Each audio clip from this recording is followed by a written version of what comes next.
What we are simply saying is, don't stay in your cocoon, don't stay in your shells, don't be withdrawn, come and participate. We don't want you to just go to church alone.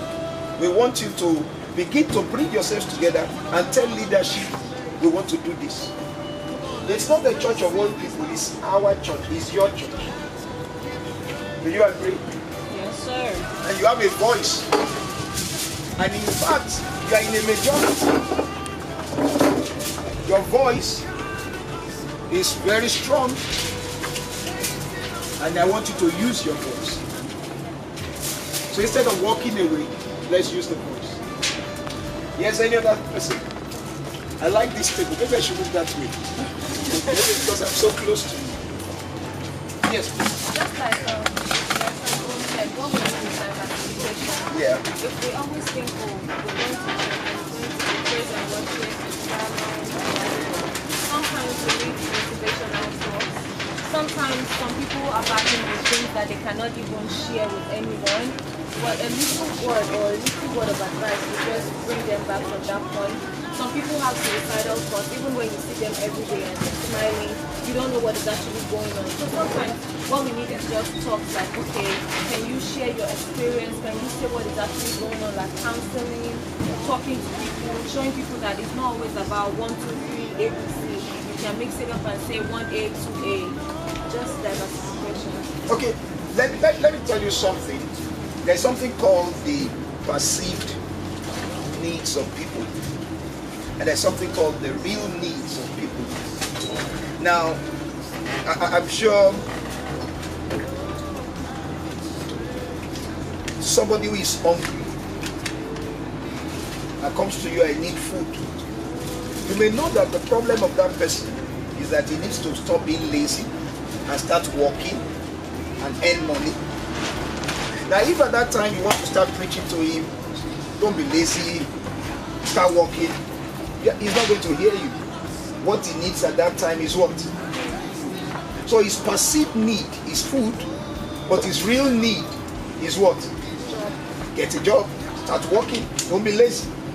And so, what you're saying in essence is, there are many young people whose perceived needs are not being met. Perceived needs in terms of, you said some people are suicidal, some people are struggling with issues.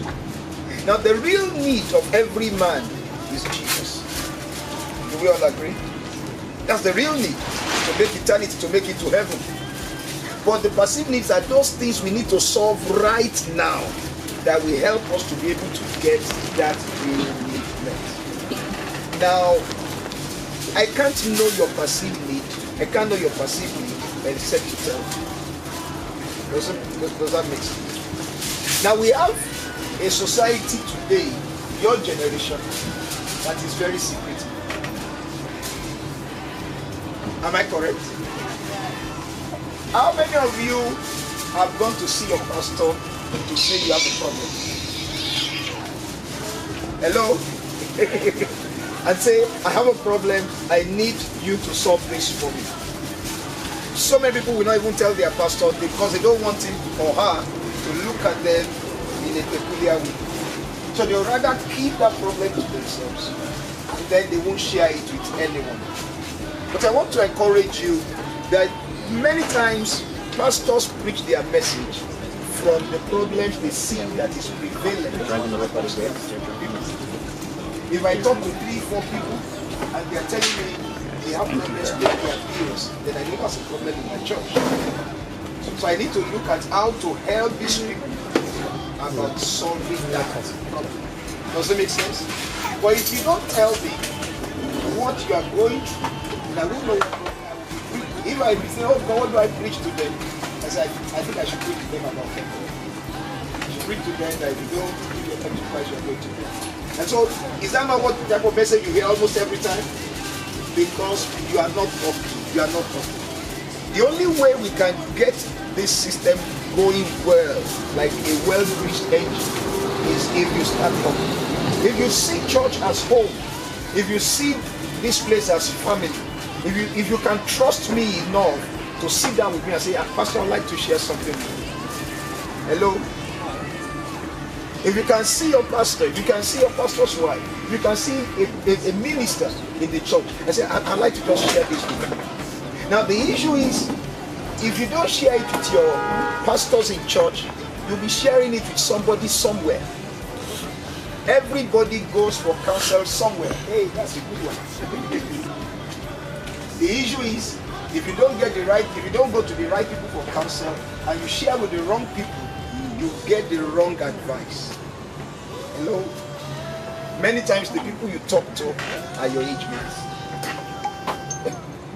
And many times when you talk to your age mates, your own friends, your own colleagues, you don't get the best advice because they don't know better than you. They don't even have the experience that older people have. And many times those advice will run you into trouble. So I want to please encourage you. Let's talk. Right now, you come into your midst. I'm asking you to talk, and some people are on their phones.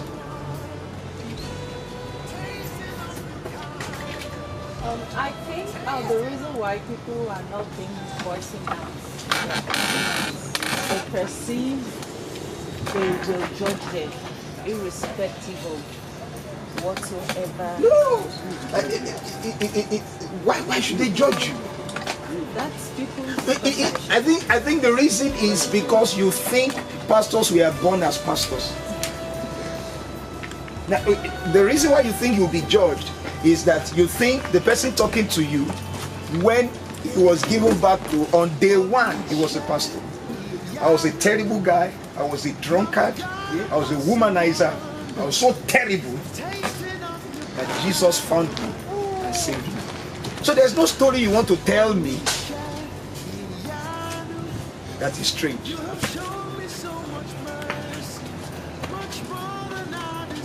So the only people who we tell stories to and say, oh, no, that's terrible, how can you do that? Are people who don't know what it means to enjoy the grace of God. Jesus himself said, I did not come for those who are well. He said, I came for the sick. And so he was staying in the midst of people who were sinners, and he was telling them, go and sin no more. And he will solve their problem, and he will encourage them. Does it make sense what I'm saying? What I'm simply saying, be yourself, be real. You have come to Jesus. It's a better life. God wants to change your life. You will become a better person. I remember the first time, around the first period, I became a pastor, and I was in charge of the church. Some ladies came to the church who had been my old friends. They said, really? Kule, pastor? Which church? They wanted to come and know.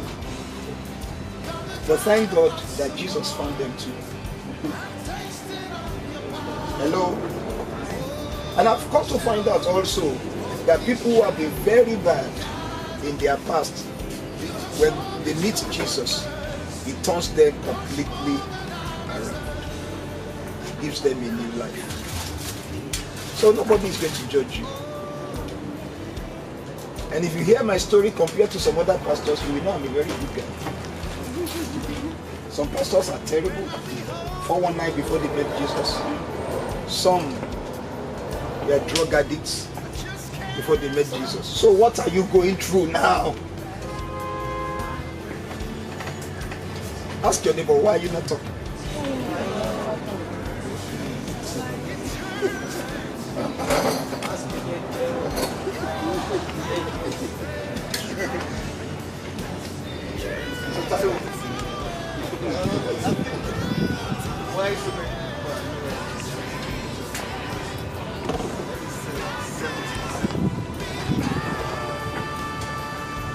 Trying to feed them.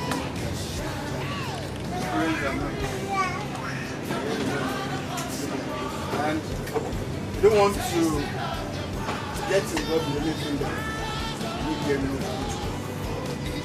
Because if you're out of work for like 3 weeks, so that's why most people after the service, that's what they're doing. Because they're active in the church most times.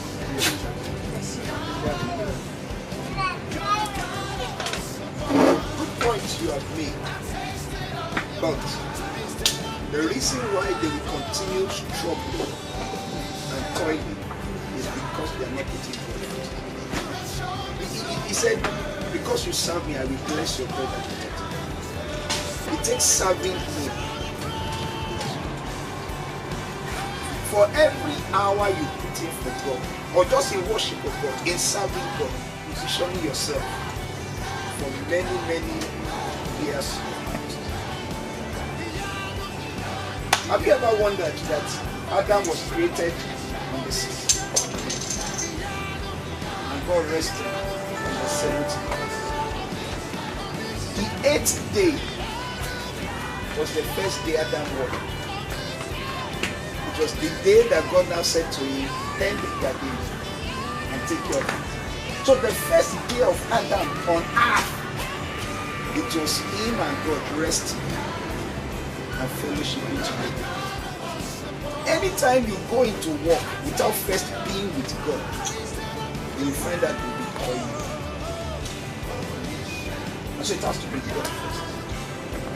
I've forgotten what Jesus said to them, give to Caesar what is Caesar, and give to God what is God. And God is not asking too much. If he says, give you just a day out of a week, a day, you spend the rest of the week doing all you want to do. Give me a day. There are many churches today that don't even do midweek services again. And all they do is just Sunday. And even that Sunday, oh, he wants to just preach his heart. And even that Sunday, we have young people like that are struggling to attend to come. So I think that's where counsel comes in. That we should not just be all walk, I have to pay bills. You are putting the burden on yourself. Rather, put the burden in God's hand. Let him handle it.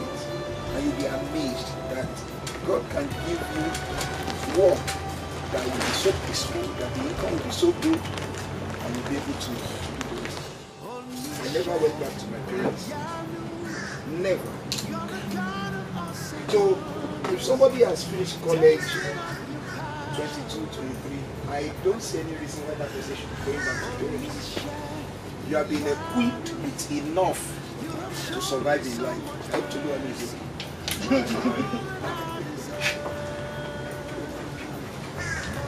You have been equipped with enough to survive in life. So, you survive.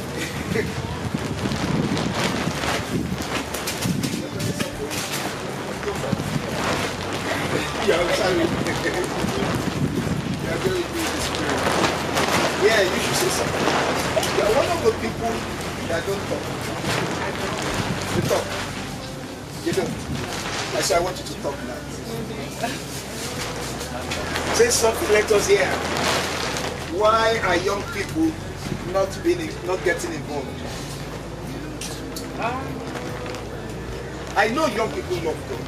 I've seen it, their heart. They love God, they love to serve, they love to worship. But why they not eating God?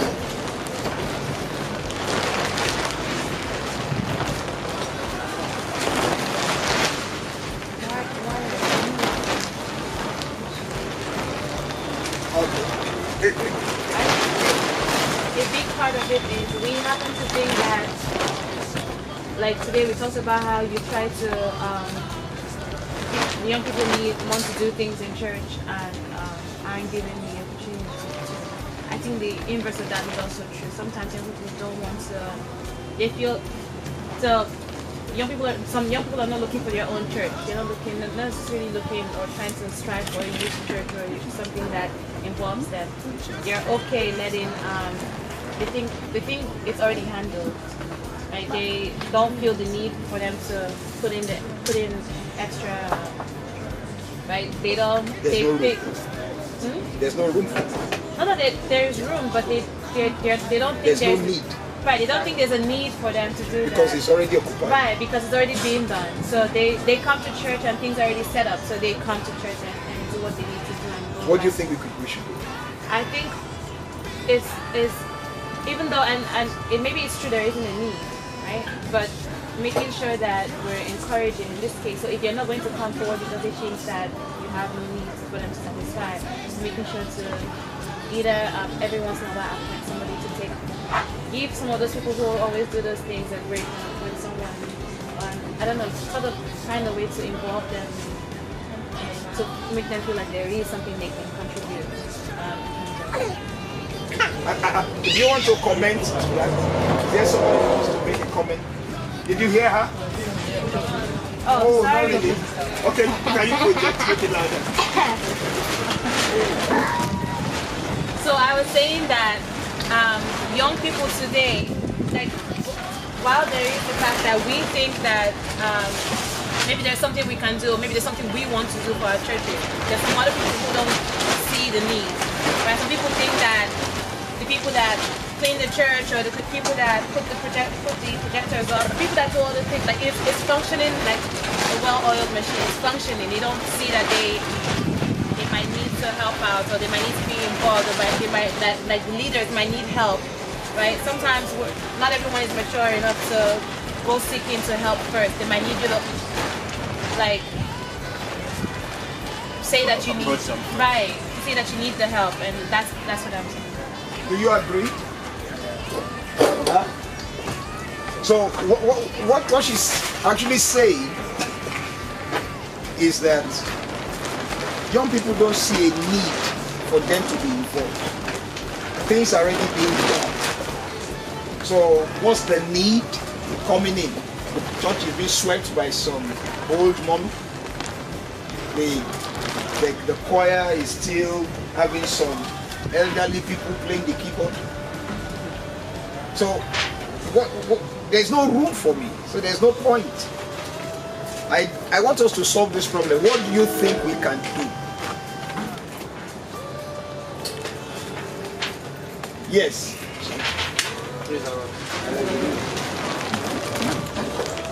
Just project, make it loud. I feel like there are two major things that is very powerful in this generation that catch the attention of youth of this generation.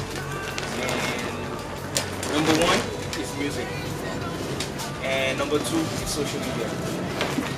So the reason why I said that is that I wouldn't talk out of statistics, but from observation, like literally when you're riding in the train, you see like in a car, like you see 99% of people, they have their earpiece on. What are they listening to? They are listening to music. People would rather go and pay for a secular concert where they are charging $80. Some people are going to see Beyonce. Beyonce's ticket is like minimum $180 at least, and that's if you're sitting all the way back. And then we have atmosphere worship. You know what I'm saying? No, it is very serious. Like, and we are not charging, we are not doing anything, but you know, you have a lot of people that the fact that it's associated with church, they feel like, you know, they have no reason to be there. They give excuses why they can't make it or whatever. So definitely there is a problem there, and that's why I think like church should pay attention more to music, because even when God created, you know, Lucifer, you know, out of everything that God gave to him, he gave him the talent of music. He was made out of music. He was the best worshiper in the world. So there's a reason why God will create somebody to worship him physically. And we were made to worship him. We were created to worship him.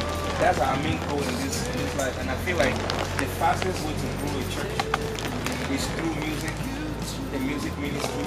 And I feel like every sort of investment financially, time and everything should be invested in that. And then from there, because the pastor doesn't have to be praying all the time. We don't even have to be going to evangelism. I mean, I know it's a command from the word of God that we should go out there and speak the gospel, but we don't have to put in that much effort, you know, going out, you know, in the sun to evangelize. When, for example, now this atmosphere of worship that is coming, when people come and they see that we hired engineers, sound engineers, and whatever. And then we hired a couple of musicians to help us. And with all the rehearsing that we're doing, and they see that the choir, the band, the sound sounds amazing. Now, the guests that come on that day, they would want to come the following Sunday. And if they come on Sunday and they see that what they see in church doesn't even meet half of the of what, you know, the expectation that you already raised as atmosphere of worship in a different location, you know, that's kind of another kind of discouragement, like, you know. And I know if we can, I know that everybody can observe, like most churches, reason why Hillsong has a lot of people, Brooklyn Tabernacle, they have 5 services. The reason is not that, trust me, pastor, I can tell you that there are some pastors that don't even preach half as good as you do. I've had the privilege, like, to play in churches and everything, that I know that this church cannot be my home church. And the reason why that I feel comfortable here, because I came from Winners, is because I heard the word of God and I feel like it's the same, it's basically the same thing. Like I feel at home, you know. So there's a lot of people that don't even preach half as good as you do, but the fact that the music ministry is amazing. Youths are in that church like crazy. They want to participate in drama. They want to participate in. But we're not going to get. You're not going to get the music ministry to be great by asking the elderly people to start singing. It's the young people. How often do you call in rehearsal and you really get young people to come? Yes. How many young people come to the choir? How many young people have registered for atmosphere of worship? I'm gonna set an example. The first question we want to solve is how do we get them to be involved even in this music? Okay, I'm gonna start with an example. Since I've been privileged to be part of the team here, and our new music director came around. We choir Sunday gigs and everything. And trust me, the people that have been in church for a long time, because they heard, because some people have different levels of, you know, willpower. I don't know how to explain it. Like what it could take them to get them to join, to participate. Sometimes it has to be, you know, when there's this thing that is common, you know, that they say that when things are getting good, that's when people want to be part of it. You know, unfortunately, that is sad. You know, it's not everybody that's gonna build foundation with you, but with the little that we have, let's make an effort to make sure that it is good and it's quality. So you've made the point. People are looking for where things are already done.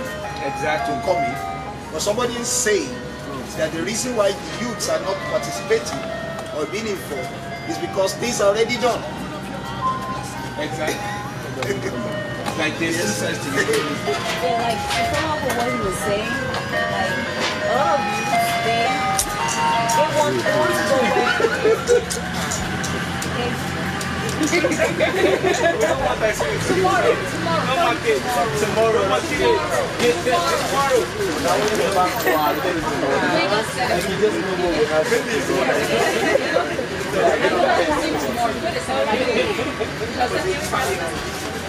So I was saying, like, Yes, let's hear what she's saying.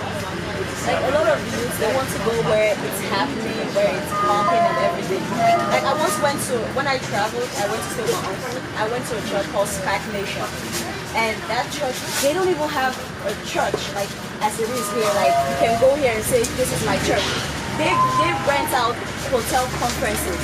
Like they can be in like Hilton and use their conference room. They can, and the church is youth. Like I can't count how many like elders I saw, like 3. And those are like parents of the people that actually like want to come. Church pastors, all of them are youths. Oh, the senior pastor, he's married. He's not like a youth per se, but the way he acts like he's one of them.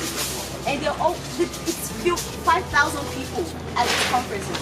And one time I was like talking to my cousin because he's a pastor there, and I was saying like, how do you guys like have so many youths? Like, how is it that you have convicts? Like in London, like you have people like who are just fresh out of jail coming to church, kneeling down and giving their life to God. How do you guys do it?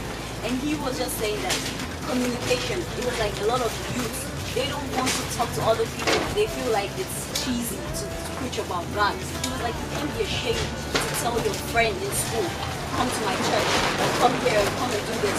I was walking around with him and we went to the mall, and he was talking to the guy who was like the cashier. He was talking to him and he was like, what are you doing this Sunday? And the guy was like, oh, I'm not doing anything. Blah, blah, blah. He was like, come to my church. And the guy was like, what's it about? He was like, oh, I don't do church. He was like, just come. He came that Sunday, and ever since he's been going. Like, they know how to get you. Like, I was actually telling my mom, I don't want to come back. Like, I just want to stay in stagnation. Pastor, he has people coming to his house, talking to them every time. Because my cousin, he came out of jail too. He used to be in a gang in London. He used to be in a gang. This pastor traded him, stayed there, and till today they're still bringing people because they are not ashamed to go out there and talk to people. They go to like Peckham where there's gang violence and everything. Now I think you made the discussion two different topics.